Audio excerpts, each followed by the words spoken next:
Bonjour et bienvenue à la chaîne Tennis Zone. Aujourd'hui, on démystifie les VibraStop.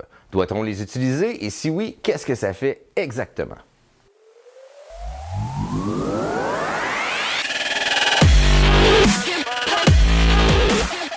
Alors aujourd'hui, on parle des VibraStop.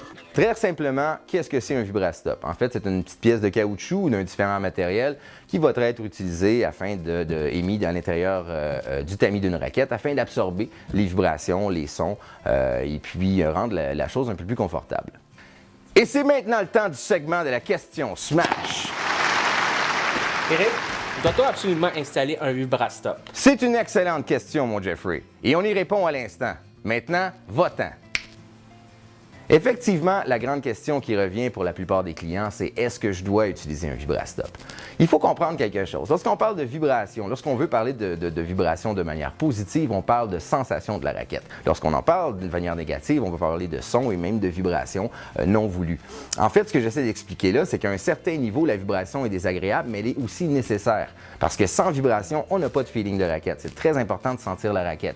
Tous les grands joueurs de compétition vont vous le dire, il n'y a rien de plus primordial que de bien sentir sa balle et de bien sentir les choses. Alors, au niveau de la sensation, c'est la grande question, est-ce que je dois en porter un ou non? Bien sûr, dans les raquettes en bas de 300 grammes, généralement, c'est le cas. La majorité du temps, on va suggérer d'en mettre un. Petit ou gros, cela importe peu. Savoir à ce moment-là pourquoi on va mettre un petit, pourquoi on va mettre un gros, c'est très simple. Le petit va absorber beaucoup moins de vibrations. Comme je l'ai dit tout à l'heure, moins on absorbe de vibrations, moins on enlève de sensations à la raquette. Alors que dans les cas de raquettes extrêmement légères, extrêmement rigides, qui vont vibrer beaucoup, des VibraStop un peu plus sur le long, à ce moment-là, vont en absorber beaucoup plus.